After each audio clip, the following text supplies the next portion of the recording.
नमस्कार दोस्तों, स्वागत है आपका आज के मुख्य समाचार में, जिसमें सबसे पहली और बड़ी खबर में आपको बताएंगे कि योगी की प्रॉपर्टी जब्त करने की धमकी पर प्रियंका का पलटवार। कहा सीएम की कुर्सी जनता की कुर्सी है, एक दिन कर सकती है जब्त। दूसरी बड़ी खबर में जिक्र होगा कि मीनाक्षी लेखी ने प्रदर्शनकारी किसानों को कहा मवाली तो भड़के कैप्टन अमरिंदर सिंह, मंत्री पद से इस्तीफे की मांग। और तीसरी बड़ी खबर में आपको बताएंगे कि जंतर मंतर पर लगी किसान संसद, 40 किसान संगठन समेत 20 राज्यों के किसानों ने लिया इसमें हिस्सा।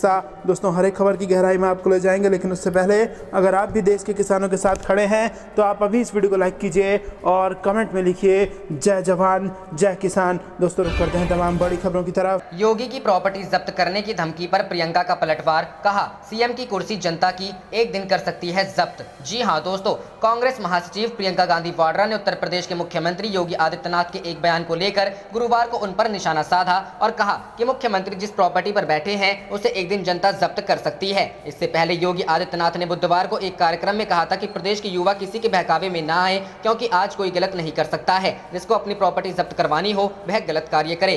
प्रियंका ने मुख्यमंत्री के इस बयान को लेकर उन पर पलटवार करते हुए ट्वीट किया, इस देश में अपनी आवाज उठाना, प्रदर्शन करना और अपनी मांगों के लिए आंदोलन करना एक संवैधानिक अधिकार है। जायज मांगों के लिए आवाज उठाने वालों को डराने और धमकाने के लिए सत्ता का दुरुपयोग करना एक घोर अपराध है। कांग्रेस के उत्तर प्रदेश प्रभारी ने कहा, जिस प्रॉपर्टी पर योगी जी बैठे हैं वह उनकी नहीं, देश की जनता की है। याद रखें कि वह प्रॉपर्टी भी एक दिन जनता जब्त कर सकती है। योगी आदित्यनाथ ने नए चयनित आबकारी निरीक्षकों को नियुक्ति पत्र वितरित करने संबंधी कार्यक्रम में कहा था, हम लोगों ने प्रदेश में बेहतर कानून व्यवस्था के लिए हर संभव प्रयास किए हैं। परिणामतः प्रदेश में निवेश आया और इंफ्रास्ट्रक्चर डेवलपमेंट के कार्य हुए। इसके तहत 1.61 करोड़ से अधिक युवाओं को नौकरी व रोजगार से जोड़ने में सफलता प्राप्त हुई है। उन्होंने यह भी कहा था, प्रदेश के युवाओं से मेरी अपील है कि वह किसी के बहकावे में न आए। आज कोई गलत नहीं कर सकता है, जिसको अपनी प्रॉपर्टी जब्त करवानी हो वह गलत कार्य करे। वहीं समाजवादी पार्टी के अध्यक्ष और उत्तर प्रदेश के पूर्व मुख्यमंत्री अखिलेश यादव ने सत्तारूढ़ भारतीय जनता पार्टी पर हमला बोलते हुए कहा कि भाजपा झूठी पार्टी है, इसे हटाइए। यादव ने कहा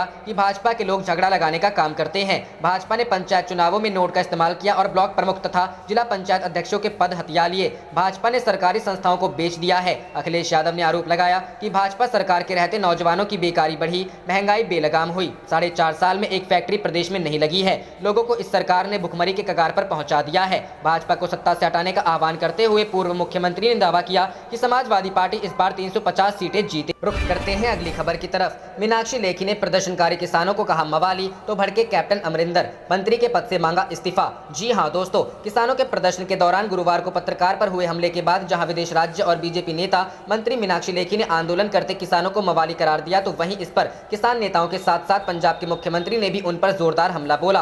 कैप्टन अमरिंदर सिंह ने इसे किसान विरोधी मानसिकता करार दिया, लेकिन मीनाक्षी लेखी को किसानों को अपमानित करने का कोई अधिकार नहीं है। पंजाब सीएम ने आगे कहा कि उनकी इस अपमानजनक टिप्पणी से यह जाहिर होता है कि किसी तरह बीजेपी की इस किसान विरोधी मानसिकता है। अमरिंदर ने कहा कि उन्हें मंत्री के पद से इस्तीफा दे देना चाहिए। इससे पहले मीनाक्षी लेखी के मवाली वाले बयान को भारतीय किसान यूनियन के नेता राकेश टिकैत ने गलत करार दिया। राकेश टिकैत ने कहा कि उपद्रवियों जैसा कुछ नहीं है। राकेश टिकैत ने कहा कि किसानों के लिए इस तरह की टिप्पणी करना गलत है, हम किसान हैं ना कि मवाली। उन्होंने आगे कहा कि किसान जमीन के अन्नदाता हैं। गौरतलब है कि मीडिया कर्मी पर हुए कथित हमले पर विदेश राज्य मंत्री मीनाक्षी लेखी ने कहा, वे किसान नहीं, वे मवाली हैं। ये आपराधिक कृत्य है। 26 जनवरी को जो हुआ वह भी शर्मनाक आपराधिक गतिविधियां थी। विपक्ष ने इस तरह की गतिविधियों को बढ़ावा दिया है, इसका संज्ञान लेना चाहिए। ये आपराधिक मामला है।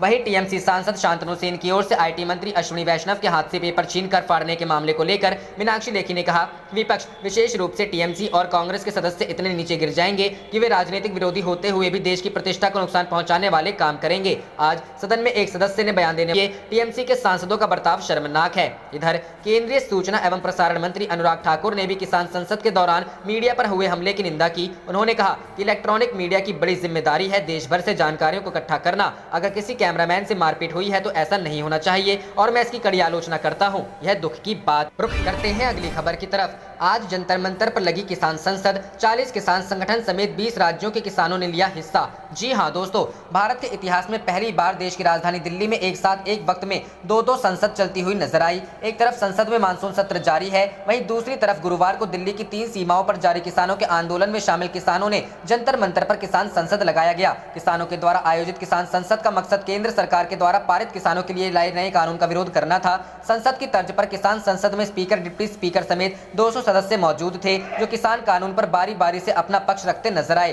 किसानों ने मांगी थी अनुमति केंद्र सरकार के कृषि कानूनों के खिलाफ दिल्ली के 3 सीमाओं पर नवंबर से डटे अलग अलग किसान संगठनों ने दिल्ली सरकार, दिल्ली पुलिस और दिल्ली के उपराज्यपाल से संसद सत्र के दौरान जंतर मंतर पर किसान संसद आयोजित करने की अनुमति मांगी थी। किसान संसद में जैसे सांसद देश के तमाम मुद्दों को लेकर अपने सदस्यों के साथ चर्चा करते हैं, उसी तर्ज पर किसान जंतर मंतर पर किसान संगठनों के सदस्यों के साथ केंद्रीय कृषि कानून को लेकर चर्चा करना चाहते थे। लेकिन बीते 26 जनवरी को हुए किसान ट्रैक्टर रैली में जिस तरह से नियमों को तोड़ा गया था, लाल किले पर हमला हंगामा किया गया और तय रूट के खिलाफ दिल्ली में प्रवेश किया गया था, उसको देखते हुए सुरक्षा एजेंसियां अनुमति देने को लेकर हिचक रही थी। किसान संगठनों के बार बार अनुरोध, कुल 200 संख्या और पुलिस की गाइडलाइन पर लिखित आश्वासन के बाद किसानों को अनुमति दी गई, जिसके बाद भारी पुलिस सुरक्षा के बीच किसानों को लाया गया, जहां किसानों के द्वारा किसान संसद लगाई गई। अलग अलग संगठनों और राज्यों से आए किसानों ने किसान संसद में सुबह 11 बजे से लेकर शाम 5 बजे तक अपना पक्ष रखा। इस दौरान किसान संसद को 2 सत्रों में बांटा गया था।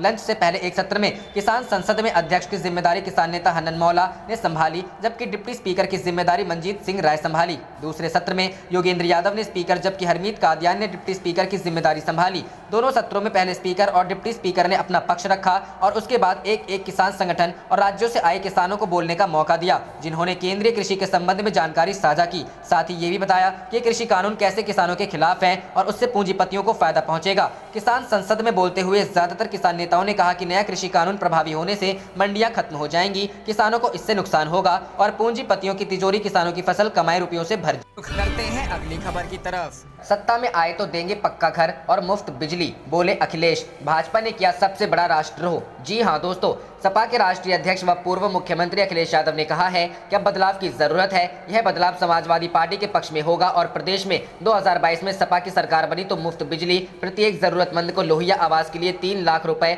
व छात्रों को लैपटॉप देंगे। सपा का घोषणा पत्र गरीबों, किसानों के लिए होगा और पहले से बेहतर होगा। उन्होंने कहा कि बड़े दलों के साथ समाजवादियों का अनुभव ठीक नहीं रहा, इसलिए आने वाले समय में छोटे दलों को ही साथ लेंगे। बसपा के संबंध में कुछ नहीं कहूंगा क्योंकि जनता ने उनकी सरकार देखी है। भाजपा को हराने की मंशा रखने वालों के लिए समाजवादी पार्टी के रास्ते खुले हैं। इससे उन्होंने 2022 के विधानसभा चुनाव में कांग्रेस और बसपा के गठबंधन को लेकर लगाए जा रहे कयासों पर भी विराम लगा दिया। पूर्व मुख्यमंत्री ने कहा कि डीएम, एसपी, नेता, मंत्री, सांसद व विधायक सब भाजपा के हैं, फिर भी सरकार लोगों की जासूसी करा रही है। किसी की जासूसी कराना सबसे बड़ा राष्ट्रद्रोह है। तंज कसा कि प्रदेश के मुख्यमंत्री तो कमाल के हैं, उनका एक ही संविधान है, ठोको संविधान। सपा ने युवाओं को शिक्षित करने के लिए लैपटॉप बांटे। यह लैपटॉप कोरोना काल में बहुत काम आए। मौजूदा सीएम ने लैपटॉप नहीं बांटे क्योंकि वह लैपटॉप चलाना नहीं जानते और वे क्या करना जानते हैं ये नहीं बताएंगे। उन्होंने कहा कि किसानों और जनता के साथ धोखा हुआ है। किसानों से आय दोगुनी करने का भाजपा ने वादा किया था, लेकिन 4.5 साल में कुछ नहीं किया। अब सरकार को किसानों की आय तो घोषित करनी चाहिए, जिससे उनकी वास्तविक आय का पता चले। देश में बड़े पैमाने पर बेरोजगारी, महंगाई बढ़ी है। भाजपा ने अपना संकल्प पत्र कूड़ेदान में फेंक दिया है। कोरोना से लाखों गरीबों की जान चली गई, उन्हें इलाज नहीं मिला, पर सरकार राज्यसभा में बयान दे रही है कि ऑक्सीजन की कमी से कोई भी मौत नहीं हुई। इन मौतों की जिम्मेदार केवल भाजपा सरकार है। सबसे सस्ती दवाओं की उपलब्धता ख्वाब ही रहा, बल्कि उनकी ब्लैक में बिक्री हुई। भाजपा कभी सही आंकड़ा नहीं देगी कि कितने लोगों की मौत कोरोना से। रुक करते हैं अगली खबर की तरफ। सीएम योगी के प्रॉपर्टी जब्त वाले बयान पर प्रियंका का पलटवार, बोली याद रखे आपकी प्रॉपर्टी भी होगी जब्त। जी हां दोस्तों, उत्तर प्रदेश के मुख्यमंत्री योगी आदित्यनाथ के प्रॉपर्टी जब्त वाले ट्वीट पर कांग्रेस महासचिव प्रियंका गांधी वाड्रा ने हमला बोला है। प्रियंका ने कहा कि अपनी आवाज उठाने वालों को डराने और धमकाने के लिए सत्ता का दुरुपयोग करना एक घोर अपराध है। प्रियंका गांधी वाड्रा ने गुरुवार को ट्वीट में लिखा, इस देश में अपनी आवाज उठाना, प्रदर्शन करना और अपनी मांगों के लिए आंदोलन करना एक संवैधानिक अधिकार है। जायज मांगों के लिए आवाज उठाने वालों को डराने और धमकाने के लिए सत्ता का दुरुपयोग करना एक घोर अपराध है। प्रियंका ने अपने दूसरे ट्वीट में लिखा, जिस प्रॉपर्टी पर योगी जी बैठे हैं वह उनकी नहीं, देश की जनता की है। याद रखें कि वह प्रॉपर्टी भी एक दिन जनता जब्त कर सकती है। मुख्यमंत्री योगी आदित्यनाथ ने बुधवार को ट्वीट में लिखा था, प्रदेश के युवाओं से मेरी अपील है कि वह किसी के बहकावे में ना आए। आज कोई गलत नहीं कर सकता है, जिसको अपनी प्रॉपर्टी जब्त करवानी हो वह गलत कार्य करे। मुख्यमंत्री ने अपने एक अन्य ट्वीट में लिखा था, सरकार की व्यवस्था अनुशासन एवं परिश्रम से चलती है। हमारा कार्य जनता की सेवा करना है। हम जनता के मालिक नहीं है, जनता हमारी मालिक है। दरअसल मुख्यमंत्री योगी बुधवार को आबकारी इंस्पेक्टर के नियुक्ति पत्र बांट रहे थे। इस दौरान उन्होंने युवाओं को संबोधित करते हुए कहा कि उनको किसी के बहकावे में नहीं आना चाहिए। पहले की सरकारों पर हमला बोलते हुए सीएम योगी ने कहा कि यूपी में अब किसी को भी गलत करने की छूट नहीं है। उन्होंने कहा कि अगर किसी को अपनी प्रॉपर्टी जब्त करवानी हो तो वह गलत काम कर सकता है, जिसको अपने आगे के सारे रास्ते बंद करने होंगे वह अन्याय कर। रुख करते हैं अगली खबर की तरफ। पेगासस जासूसी कांड का स्वतः संज्ञान ले सुप्रीम कोर्ट, ममता बनर्जी। जी हां दोस्तों, पेगासस जासूसी कांड सामने आने के बाद भारत में लगातार सियासी कोहराम मचा हुआ है। पश्चिम बंगाल की मुख्यमंत्री ममता बनर्जी ने सुप्रीम कोर्ट से अपील की है कि वह इस मामले का स्वतः संज्ञान ले। ममता ने आरोप लगाया है कि भाजपा भारत को सर्विलांस स्टेट बनाना चाहती है। उन्होंने अपील की है कि सुप्रीम कोर्ट को देश के लोकतंत्र को बचाने के लिए खुद से इस मामले का संज्ञान लेना चाहिए। आप देख रहे थे आपका अपना चैनल जय हिंद जय भारत।